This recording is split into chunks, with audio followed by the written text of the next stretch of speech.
texto bíblico dessa noite, queridos, é um texto longo.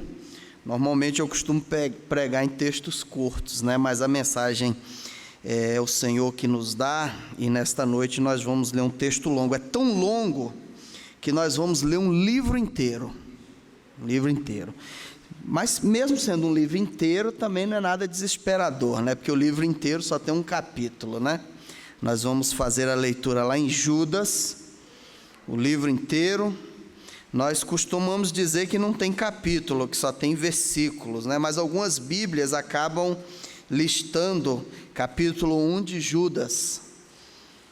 Esse Judas que escreveu esse livro fica logo antes do Apocalipse, é o vizinho, é o último livro antes de chegar ao Apocalipse. Não é aquele Judas que traiu a Jesus Cristo, tá, pessoal? Por mais que o nome seja estigmatizado, esse Judas aqui era aceito como sendo o Judas, irmão de sangue de Jesus Cristo, irmão de Tiago, também irmão de Jesus Cristo, da família de Jesus Cristo, que Maria teve com José após ter Jesus Cristo. Eram da família de Jesus e que se converteram e que também fizeram uma grande obra. Inclusive Tiago, irmão de Jesus, é tido como o primeiro pastor de igreja. Dirigiu a igreja de Jerusalém do passado, igreja que depois foi eliminada pelos romanos, né? Nós vamos fazer o seguinte: normalmente eu já faço a leitura do texto quando eu faço a mensagem, e hoje não vai ser diferente, porque o texto longo, então ele exige que nós tenhamos aí um ritmo mais acelerado. Os irmãos quiserem acompanhar nas suas versões, ou na transparência, ou na projeção, diz assim a palavra do Senhor: Judas, servo de Jesus Cristo e irmão de Tiago, aos chamados, amados em Deus Pai e guardados em Jesus Cristo, misericórdia, paz e amor vos sejam multiplicados. Amados, enquanto eu empregava toda a diligência para escrever-vos acerca da salvação que nos é comum, senti a necessidade de vos escrever, exortando-vos a pelejar pela fé, que de uma vez para sempre foi entregue aos santos. Porque se introduziram furtivamente certos homens, que já desde há muito estavam destinados para esse propósito, ou para esse juízo. Homens ímpios que convertem em dissolução a graça de nosso Deus e negam o nosso único, soberano e Senhor Jesus Cristo. Ora, quero lembrar-vos, se bem que já de uma vez para sempre soubestes tudo isto, que, havendo o Senhor salvo um povo, tirando-o da terra do Egito, destruiu depois a todos que não creram. Aos anjos que não guardaram o seu principado, mas deixaram a sua própria habitação, ele os tem reservado em prisões eternas, na escuridão, para o juízo do grande dia. Assim como Sodoma e Gomorra e as cidades circunvizinhas, que havendo-se prostituído, como aqueles anjos, e ido após outra carne, foram postas como exemplo, sofrendo a pena do fogo eterno. Contudo, semelhantemente, também estes falsos mestres, sonhando, contaminam a sua carne, rejeitam toda a autoridade e blasfemam das dignidades. Mas, quando o arcanjo Miguel, contendendo com o diabo, disputava a respeito do corpo de Moisés, não ousou pronunciar contra ele juízo de maldição. Antes disse: o Senhor te repreenda. Estes, porém, blasfemam de tudo que não entendem, e naquilo que compreendem de modo natural, como os seres irracionais, mesmo nisso se corrompem. Ai deles, porque foram pelo caminho de Caim, e por amor do lucro se atiraram ao erro de Balaão, e pereceram na rebelião de Coré.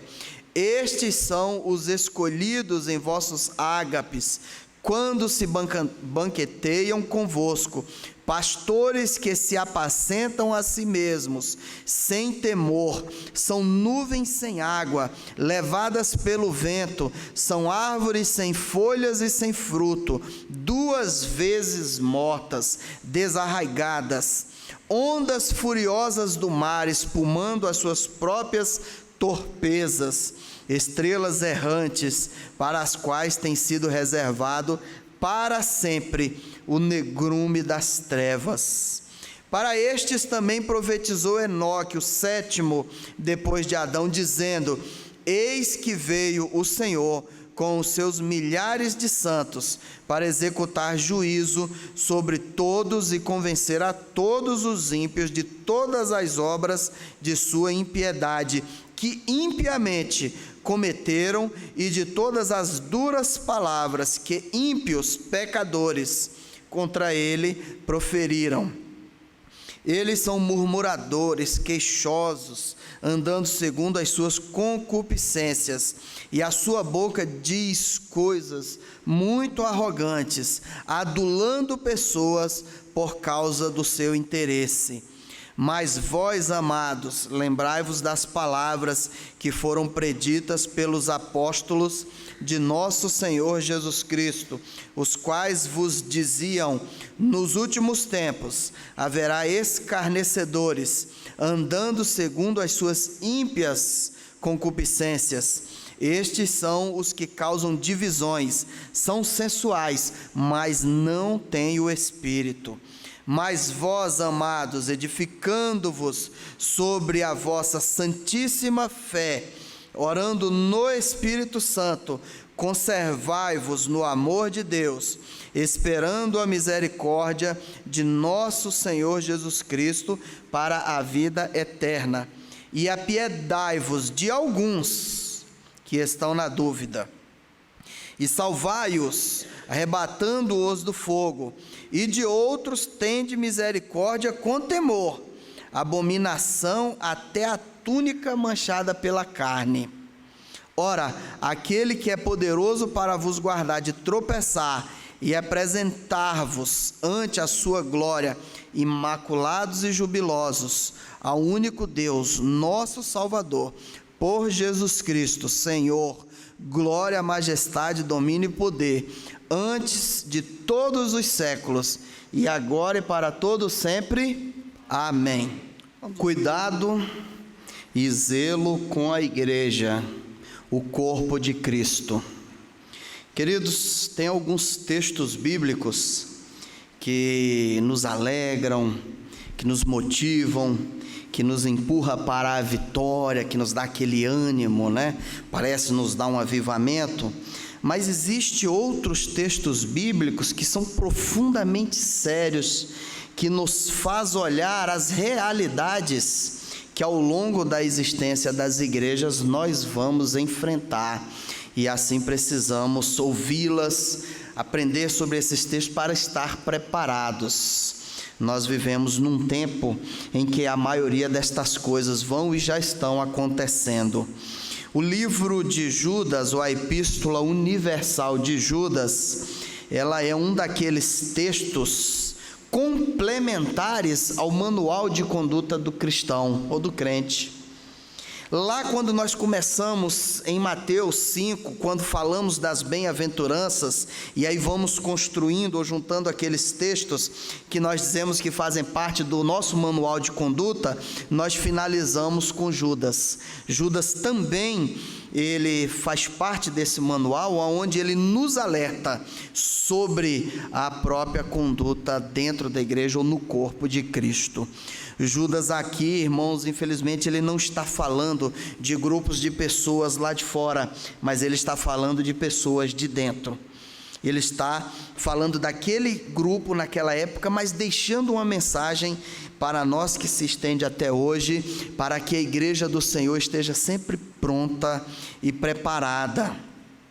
Nós vivemos num mundo e num tempo onde todo cuidado é pouco.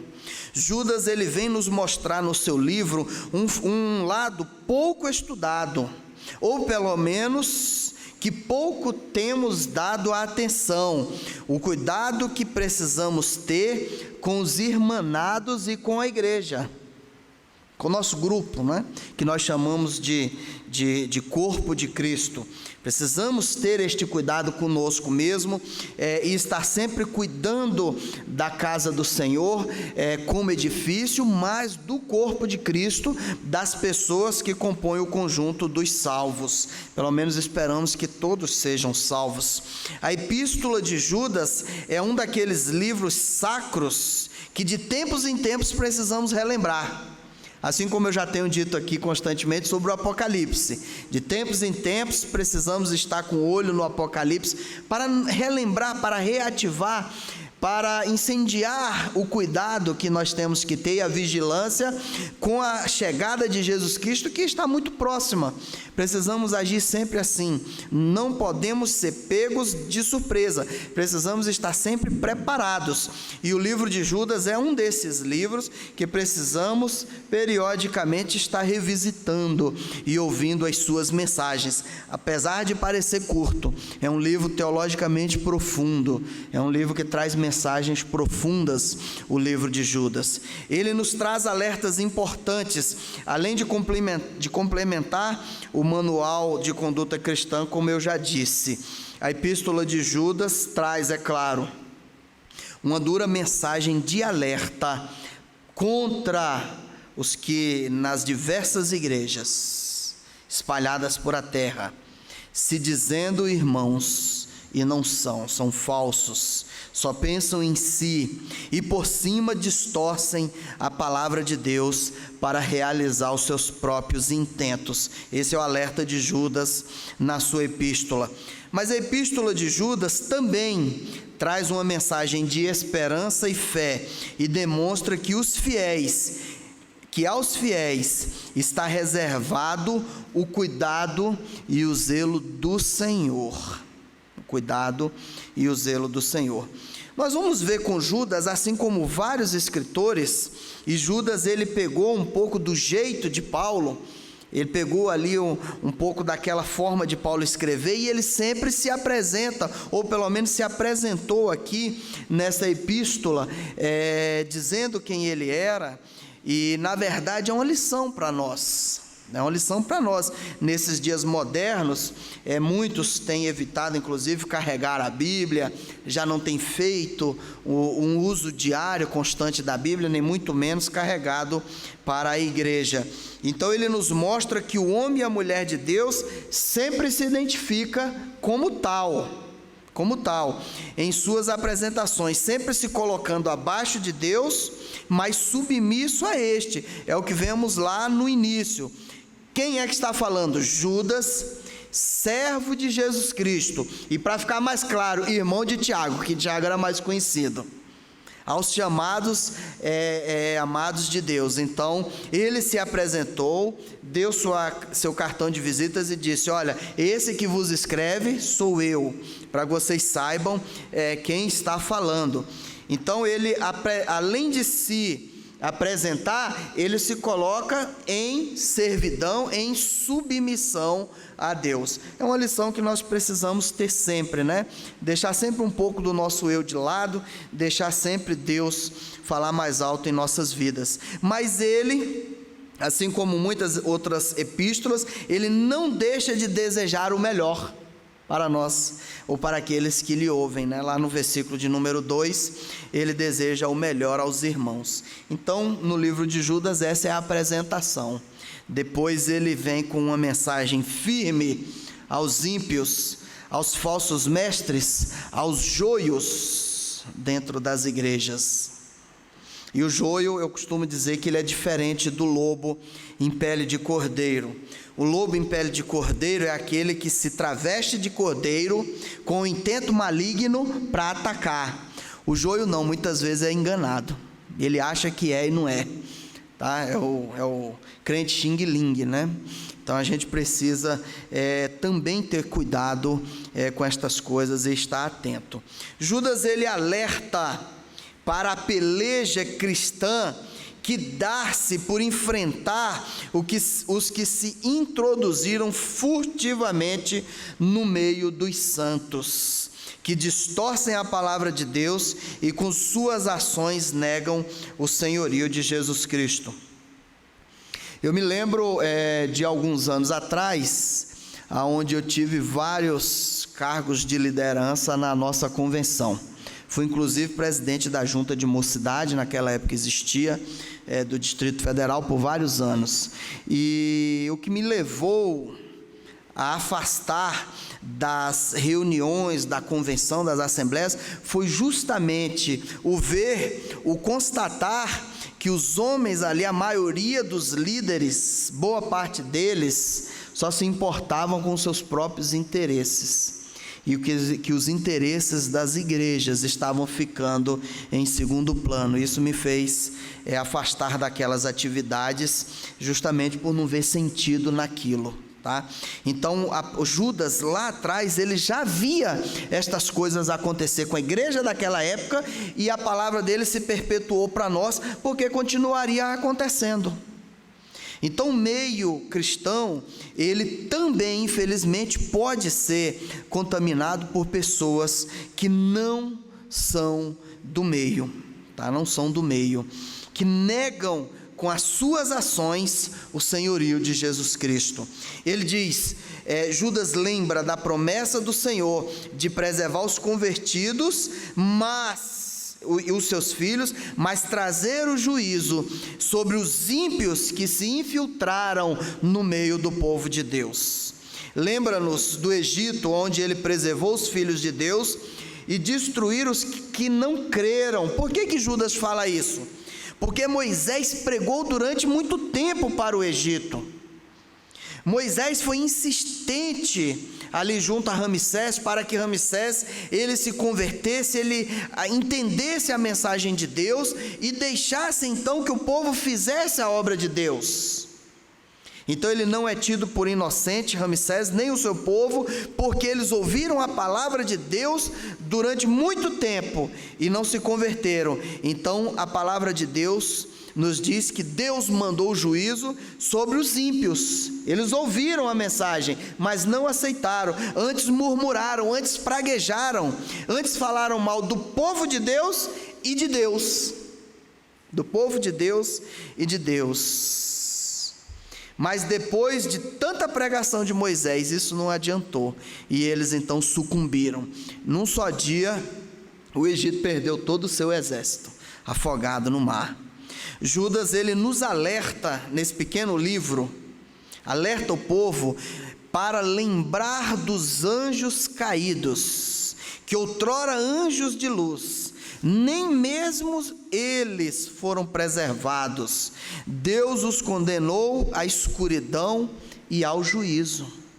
Aqueles que eram tidos filhos da luz ou da alva, que estavam diante de Deus, alguns deles serviam na sala do trono, como a palavra nos diz lá em Ezequiel. O próprio Satanás, outrora Lúcifer, anjo de luz, ele servia a Deus diante de Deus, querubim da guarda, e pecou. Nem estes Deus preservou e condenou. Então Judas vem nos mostrando isso para que tenhamos cuidado e zelo pela igreja do Senhor. E ele nos diz no texto que até as roupas que pegaram o cheiro da carne dos ímpios, essas são malditas. Ele nos diz, se preserve inclusive da roupa contaminada pela carne.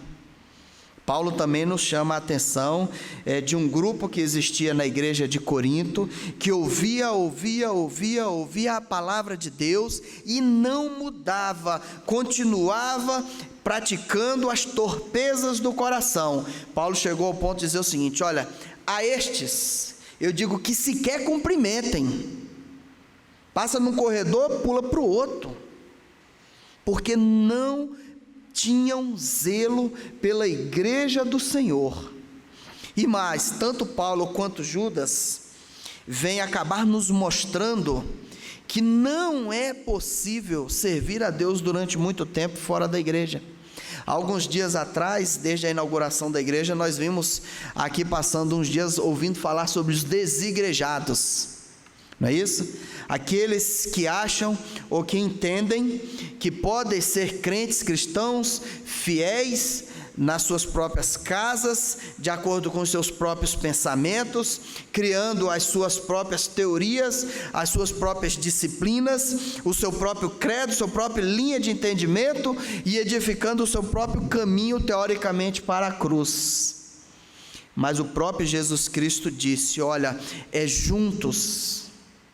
Ele chegou ao ponto de dizer: o que vocês desligarem na terra será desligado do céu. Esse é o poder da igreja. A igreja não é algo apenas para enfeitar a comunidade, um templo bonito como esse, bem construído, não. A igreja tem autoridade e tem poder em Deus, não dela mesma. Mas não é a igreja as paredes, somos nós o povo. E Judas, como tantos outros, Judas e Paulo principalmente, vem nos chamar a atenção: cuidem da igreja uns dos outros. Não deixe que entre vocês entrem e frutifiquem usurpadores, murmuradores, blasfemos, que sutilmente vão plantando a semente da discórdia e da descrença em Deus. Ou nós achamos que a igreja do diabo, ou de Satanás, surgiu assim de repente. Não, aquilo é um trabalho metódico, durante muito tempo, para convencer inclusive as comunidades. Hoje já temos igrejas, infelizmente chamam assim, da igreja gay, igreja de tudo quanto é tipo de gosto, mas que não são ou não seguem o caminho estabelecido por Deus na sua palavra. Judas, ele nos lembra de Sodoma e Gomorra, que outrora cidades majestosas, cidades frutíferas, cidades à margem de grandes fontes de água, nas campinas verdes do Jordão, receberam um grande castigo. Os blasfemadores também receberam ali o fogo eterno. Foram destruídos. Judas não diz que foi qualquer fogo, não diz que foi qualquer saraiva de cometa que caiu naquele lugar. Foram destruídos pela chama eterna. Foram destruídos pelo fogo que vem de Deus. Os blasfemadores não são pessoas diferentes visivelmente. Não são pessoas que a gente olha, não, aquele é blasfemador. Não, são pessoas comuns, são pessoas iguais a nós. Segundo Judas, são chamados de irmãos, mas com um intuito maligno nos corações, pois só pensam no seu próprio egoísmo, no seu ego, em si mesmo. No seu dia a dia não se preocupam com as coisas de Deus, não se preocupam com a santidade, não se preocupam com a comunhão, não leem jamais a palavra de Deus, não oram para nada, só oram bonitinho quando alguém vai visitar e faz aquela oração bonitinha antes do lanche ali, da merenda, para parecer santo, mas que no seu dia a dia são ocos, vem nos mostrando Judas.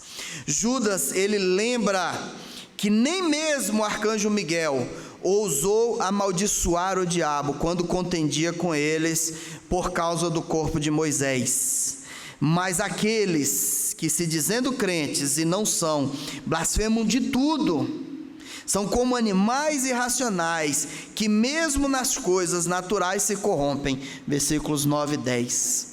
E eu me lembro, queridos, lendo esse texto duro de Judas, de algumas coisas que a gente já passou aí ao longo da carreira cristã. Uma delas algumas pessoas falaram assim, já vi muito isso: nossa, mas como Deus mandou Josué matar até as criancinhas de Jericó, os animais, as senhoras, as velhas, as mulheres, como isso pôde ser feito? Que Deus é esse?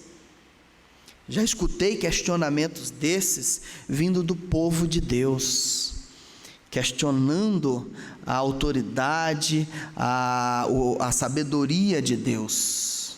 E Jó foi mencionado hoje pela manhã pela irmã Eliane, muito sabiamente. Jó disse: o Senhor Deus deu, o Senhor Deus tirou. Louvado seja o Senhor. Tudo é dele. Não importa se ele mandou levar, se ele mandou tirar, é dele. E ele é que sabe as coisas que ele mandou fazer. A nós cabe cumprir. A Josué ali coube cumprir. Mas não só essa, como tantas outras coisas que a gente vê questionado na palavra de Deus. Eu me lembro que quando o movimento feminista começou, naquela época, algumas irmãs, infelizmente, algumas irmãs das igrejas começaram um movimento de descrença de alguns textos bíblicos, inclusive alguns citados pelo pastor no casamento do Bruno e da Isa, simplesmente porque agora havia um movimento de libertação, digamos assim, daquela servidão que estava dos homens, e aí também se rebelaram contra alguns textos bíblicos. Mas a palavra de Deus, Judas, nos lembra que tudo na palavra é santo. Tudo na palavra é santo, e que ela precisa ser cumprida, e que não tem espaço na igreja do Senhor para murmuradores. Nem o arcanjo Miguel, quando lutava com o diabo pelo corpo de Moisés. Eu não sei se a maioria sabe por que houve essa contenda, mas em resumo, o diabo queria o corpo de Moisés para que o povo encontrasse. Ele queria botar o corpo de Moisés no local onde o povo encontrasse, porque o povo ia transformar o corpo de Moisés num Deus. E então Deus mandou que o arcanjo Miguel fosse ali e levasse o corpo de Moisés para que isso não ocorresse. Então por isso é que tem esse texto. Nesse momento, nem o próprio arcanjo Miguel ousou blasfemar, ousou murmurar, ousou praguejar. Como é muito comum de nós, aí leva uma buzinada no trânsito, você já chama logo um palavrão, né? Não espero que não seja assim. Mas o arcanjo Miguel evitou. E Judas, ele continua nos dizendo: ai daqueles que andam no caminho de Caim, que fez uma grande besteira, porque naquele momento só estava pensando nele. Balaão, que teve uma grande oportunidade de ser um grande servo do Senhor, se curvou ao ouro, se curvou às glórias deste mundo, desta terra e tantos outros. Só pensavam em si, mesmo se passando por filhos de Deus e se banqueteando com os fiéis, mas não o eram. Não o eram, antes blasfemaram também de tudo. E Judas disse: são como animais irracionais, que mesmo nas suas coisas naturais se corrompem. Mesmo nas suas coisas naturais acabam se corrompendo, nas coisas que seriam, digamos assim, trivial, né? Vejamos o que a palavra fala, o que Judas nos diz: são nuvens sem água, levadas pelo vento, são árvores sem folhas, nem fruto, 2 vezes mortas, desarraigadas, ondas furiosas do mar, espumando as suas próprias torpezas, errantes, para as quais tem sido reservada para sempre o negrume das trevas. Assim ele compara os murmuradores, os que se dizendo crente, achando que são crente, não são, aqueles que se passam por fiéis e não são, mas no fundo a sua palavra é amarga, no fundo a sua palavra é triste, não é uma palavra abençoadora. E a palavra do crente precisa ser abençoadora, e na seriedade repreende em nome de Deus e não pragueja, como o arcanjo Miguel nos deixou a lição. A palavra então nos dá esses exemplos. Judas nos lembra que sobre tais virá o juízo do Senhor. Já experimentarão em vida da ira do Senhor, mas no fim experimentarão a desgraça eterna. que é a falta de graça, o afastamento total de Deus, a falta de Jesus Cristo. E o próprio Judas continua dizendo: estes são os murmuradores, queixosos, andando segundo as suas concupiscências, e a sua boca diz coisas muito arrogantes, adulando pessoas por causa do seu próprio interesse, mas com o coração em trevas. Mas vós, amados, lembrai-vos das palavras que foram preditas pelos apóstolos de nosso Senhor Jesus Cristo, os quais vos diziam: nos últimos tempos haverá escarnecedores, andando segundo as suas ímpias concupiscências. Estes são os que causam divisões e não têm o Espírito. Então, nestes tempos, e principalmente daqui para frente, as coisas vão sempre se tornar mais sérias. Precisamos ter um cuidado elevado com a igreja do Senhor, com a casa de Deus, com o povo de Deus. Precisamos ter cuidado com tudo aquilo que é dito. Precisamos ser bereanos e sempre examinar se as coisas que têm chegado até nós procedem da palavra de Deus. Há alguns anos atrás, eu acho que uns 2 ou 3 anos, nos chegou uma revista de trimestre, ainda da Juerp, onde o escritor, em várias lições, nos trazia coisas que não tinham sintonia com a palavra de Deus, em que nós tivemos que corrigir vários daqueles textos para a classe a qual lecionávamos, porque não eram coisas que estavam adequadas à palavra de Deus e que passou talvez sem revisão, e ali aquelas pessoas talvez fazendo a obra de Deus atropelada, atrasada, não foram a tempo atrás de um escritor adequado e arrumaram um ali de pronto que escreveu qualquer coisa e colocaram numa revista de trimestre para ser estudado na escola bíblica. E quantas vidas não são destruídas por palavras assim? Então precisamos ter cuidado, inclusive com as coisas que lemos. Alguém já dizia: quer ser douto no conhecimento das coisas de Deus? Pois tem o maior de todos os livros, a Bíblia. Se não lê a Bíblia, por favor, não leiam comentários. Se não lê a Bíblia, não leiam esses outros livros, porque nunca saberão se o que está escrito neles tem sintonia, está de acordo com o que está na palavra de Deus. Está na palavra de Deus.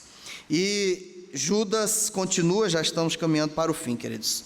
Mas vós, amados, edificando-vos sobre a vossa santíssima fé, orando no Espírito Santo, conservai-vos no amor de Deus, esperando a misericórdia de nosso Senhor Jesus Cristo, para a vida eterna, e apiedai-vos de alguns, de todos não, de alguns que estão na dúvida, talvez estes ainda podem ser salvos.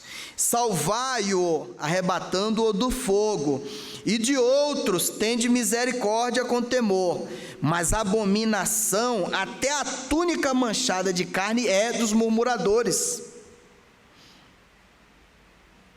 Ora, aquele que é poderoso para vos guardar de tropeçar e apresentar-vos ante a sua glória imaculados e jubilosos ao único Deus, nosso Senhor Salvador Jesus Cristo, glória, majestade, domínio e poder, antes de todos os séculos e agora para todos sempre. Amém.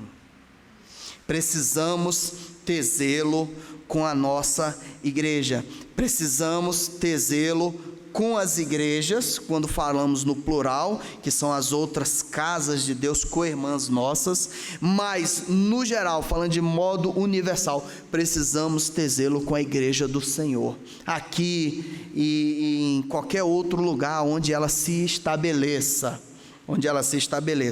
Precisamos ter zelo, precisamos ter cuidado dos nossos irmãos. Não podemos desprezar os nossos irmãos.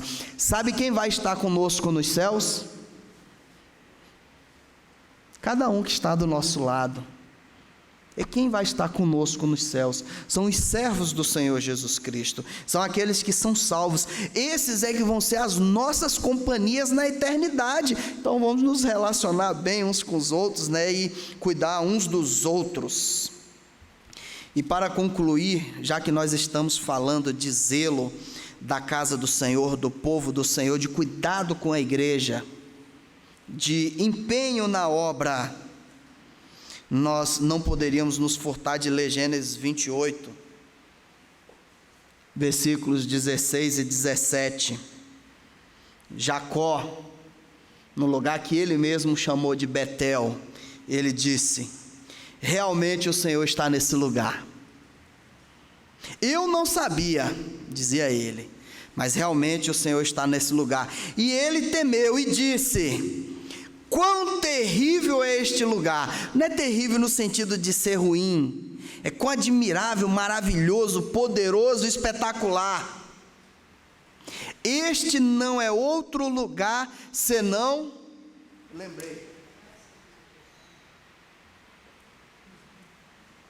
tem escrito aqui no nosso púlpito, é a casa de Deus, é a porta dos céus. Essa é a igreja, é o poder da igreja, é o poder do povo de Deus. Então é dessa igreja, desse povo, e universalmente da igreja do Senhor, que temos que ter zelo.